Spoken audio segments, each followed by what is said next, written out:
नमस्कार, आप देख रहे हैं हेडलाइंस इंडिया। मेरा नाम है विनोद शर्मा।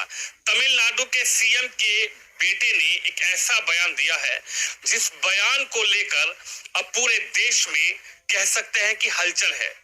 उदयनिधि स्टालिन का ये कहना है कि सनातन जो है वो एक ऐसा धर्म है जिसको मिटाना होगा।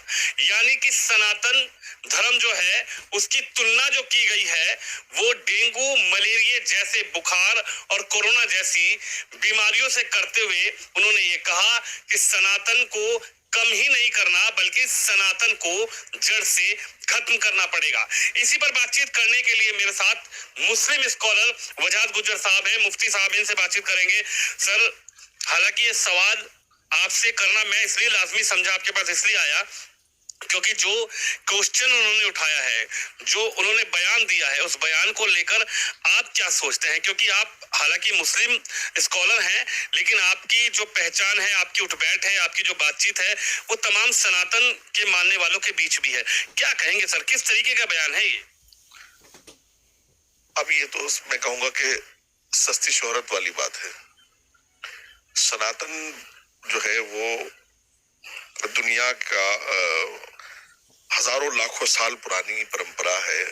उसको खाली से एक मजहब कहना भी मैं ठीक नहीं समझता हूँ। और हर भारत का रहने वाला हर वासी, हर भारतीय, वो हिंदू हो, मुसलमान हो, सिख हो, ईसाई हो, वो सब सनातनी है। सनातन भारत का कल्चर है, सनातन भारत की परंपरा है और सनातन तो खत्म नहीं होगा, लेकिन इस तरह की जो गंदी सोच के लोग हैं वो जल्दी खत्म होंगे। मुझे नहीं पता वो किस मजहब से आते हैं और उनका क्या मजहब होगा। मुझे लगता है कि ऐसे लोगों का कोई मजहब होता भी नहीं है। या तो उन्होंने सनातन को पढ़ा नहीं, या समझा नहीं, या पढ़ने की कोशिश नहीं की, या वो जानबूझकर ऐसी घटिया बातें कर रहे हैं जिससे कि देश में नफरत का माहौल बढ़े। हो सकता है उनको वहां उनकी पार्टी को या उनके पिता श्री को या उनको, चूंकि वो खुद भी मंत्री हैं, इसका कुछ फायदा होता हो इस बात के बोलने का। अदरवाइज मैं इस बात का मतलब बहुत दुर्भाग्य है ये हम सब लोगों का कि सनातन के देश में सनातन ही के खिलाफ लोग बातें कर रहे हैं। सर, क्या कहेंगे? अभी आपने मजहब की बात की, हम लगातार सुनते आते हैं जब भी कई चीजें होती हैं, चाहे 15 अगस्त हो, 26 जनवरी हो, तो हम बच्चों को भी सिखाते हैं कि मजहब नहीं सिखाता, आपस में बैर करना। हिंदी है और वतन हिंदुस्तान हमारा, और इस हिंदुस्तान में हर धर्म को मानने वाले लोग हैं।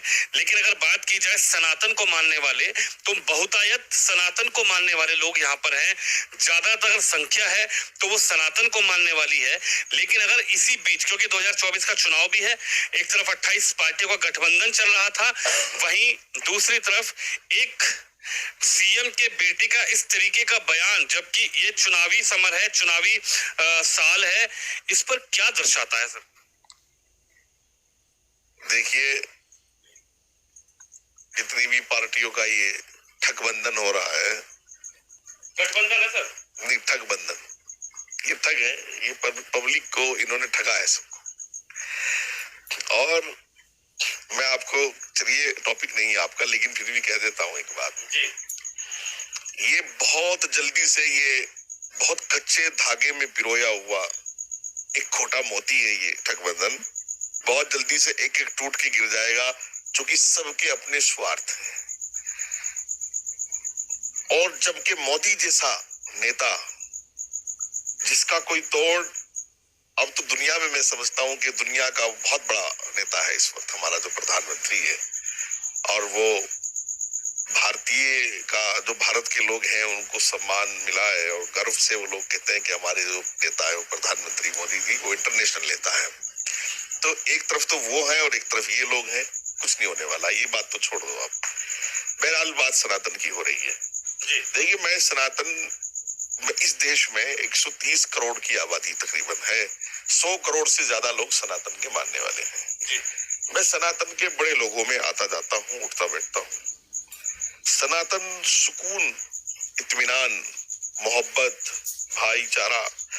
और अगर 100 करोड़ देश के लोग, जिस देश में 100 करोड़ लोग एक ही परंपरा को मानने वाले हो, एक ही मजहब को मानने वाले हो, तो अगर वो वाकईतन उनका दिमाग काम ना करे तो देश के हालात क्या होंगे, इस पर क्यों नहीं सोचता कभी? वो मुसलमान, वो सिख, वो ईसाई जिनकी जहनियत खराब हो चुकी है सनातन को लेकर के, वो इस बात पर क्यों नहीं गौर करते कि सनातन के लोगों की तरफ से हमें कोई तकलीफ नहीं, जब तकलीफ होगी तो देश के अंदर जो हालात होंगे उसकी कल्पना भी नहीं की जा सकती है। अब जैसा ये कोई बदतमीज आदमी जो भी है, कोई मैं तो जानता नहीं उसको कौन है, सुना है मैंने बस, तो इस तरह के बदतमीज लोगों के लिए चाहिए कि जो देश के 100 करोड़ लोगों की इज्जत पर हमला कर रहा है, मैं कहता हूं देश की इज्जत पर हमला कर रहा है, तो मैं सनातन के लोगों ने हमेशा बड़े होने का सबूत दिया, बड़प्पन का सबूत दिया है, और सनातन के लोग शांति, अमन, इत्मीनान में विश्वास रखते हैं। लेकिन आप नहीं मानते कि जैसे कि अभी गठबंधन की भी बात करें, हालांकि ये टॉपिक नहीं है, लेकिन बड़ा सवाल ये भी है कि एक गठबंधन बन रहा है INDIA, इंडिया के नाम से, और इंडिया में मैंने पहले भी कहा कि भाई बहुतायत अगर संख्या है, भाई 130-140 करोड़ की अगर संख्या है तो 100 करोड़ लोग जो है वो सनातन हिंदुत्व को मानने वाले लोग हैं। लेकिन जब 28 पार्टियां गठबंधन करती हैं, 63 नेता मंच पर मुंबई में इकट्ठे होते हैं, और वहीं एक CM जो कि इस पार्टी में, इस गठबंधन में शामिल हैं, उनके बेटे ऐसा बयान देते हैं, तो आपको नहीं लगता कि ये जो गठबंधन है इसकी अब परेशानियां बहुत ज्यादा बढ़ गई? एक तरफ इंडिया की बात करते हैं, एक तरफ देश की बात करते हैं, लेकिन वहीं एक नेता का बेटा कहता है कि सनातन को खत्म करना है, सनातन को तो फिनिश्ड कर देना है। देखिए, वो बोल तो ठीक ही रहा है, क्योंकि बात इंडिया की हो रही है, भारत की नहीं हो रही है। हम तो इस देश को भारत मानते हैं, भारत समझते हैं, और ये भारत है और भारत रहेगा, और भारत ही हमें प्यारा है। इंडिया शब्द लाए होंगे जहां से, ये ले जाए अपना वापस, और मैं तो इनको सीरियस ही नहीं ले रहा हूं। अब ये देखिए, जिस पॉलिटिकल लीडर को इतनी समझ ना हो कि मुझे लोगों की इज्जतों का, लोगों की ख्यालों का सम्मान करना है कि नहीं। अभी देखा होगा आपने, लालू और राहुल जो है वो मटन बना के खा रहे हैं, ये लीडरशिप है इनकी। रेसिपी सिखाई है लालू जी ने राहुल गांधी जी को, हाँ, तो चंपारण मटन बनाने की। वैसे भी वो चूंकि शादीशुदा नहीं है, उन्होंने वीडियो में भी कहा है कि अकेला रहता हूं, तो वो खुद शायद बनाते, तो लालू जी से सीखा है मटन। मैं तो यानी एक, आप इसको लीजिए जोकर की तरह, आप इसको मजाक में लीजिए कि जो मतलब जिन लोगों के बड़े लीडर, बड़ी पार्टी है लालू जी की पार्टी है, कांग्रेस भी बड़ी पार्टी है, उसके करता धरता है राहुल गांधी, जो लोग इस तरह, यानी उन लोगों का भी सम्मान नहीं कर सकते कि हजारों इस देश में सनातन के 90% लोग ऐसे हैं जो मटन खाने में, मटन बनाने में, मटन को चखने में विश्वास नहीं करते, वो इसको जुल्म समझते हैं। तो ये क्या लीडरशिप है, क्या नेतागिरी हो रही है? मैं वजाद साहब, मैं भारत जोड़ो यात्रा चल रही थी तो मैं पश्चिमी उत्तर प्रदेश गया था। वहां पर सहारनपुर के पास एक गांव था जो कि शामली जिले में मुझे लगता आता है, उसका नाम था भूरा कंडेला के पास से यात्रा गुजरी। तो वहां पर जब हमने सुबह कवरेज करना शुरू किया तो वहां ग्रामीण लोगों ने इस भारत जोड़ो यात्रा के दौरान जो वहां लोग रुके, उन्होंने जिस तरीके से वहां पर नॉनवेज बनाया, खाया, उस तरीके के वहां पर जो उसकी छोड़े, जो उनका वेस्टेज था वो छोड़ा, वहां पर बड़ी नाराजगी दिखी मेरे को। ये क्या कहेंगे सर? जाहिर सी बात है कि गंदगी है इन लोगों की, ये इन लोगों की गंदगी है।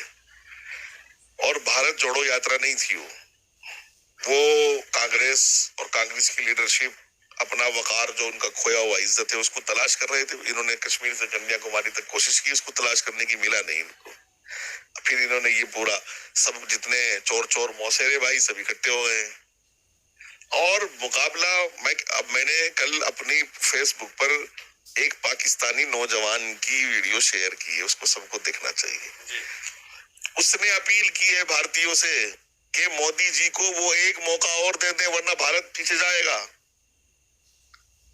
और पूरी दुनिया मोदी जी की लीडरशिप को मान रही है, मोदी जी का लोहा मान रही है, और जल्दी से G20 में आप देखेंगे कि पूरी दुनिया की ताकत आपको भारत में दिखेगी, और उस सब की क़यादत हमारे प्रधानमंत्री कर रहे हैं। हमारे लिए इससे ज्यादा गर्व की और फख्र की बात हो ही नहीं सकती, इससे ज्यादा सम्मान की बात हो ही नहीं सकती। तो इनका और मोदी जी का तो कोई मुकाबला ही नहीं है।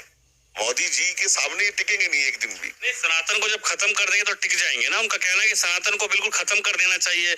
सनातन के विषय में तो बात ऐसी होनी चाहिए कि जिस तरीके से डेंगू है, मलेरिया का बुखार चढ़ता है, उसको कम नहीं करना, उसको खत्म करना है। तो इनका भी कहना है कि खत्म कर देना चाहिए सनातन को। जब सनातन खत्म हो जाएगा तो मोदी जी अपने आप चले जाएंगे।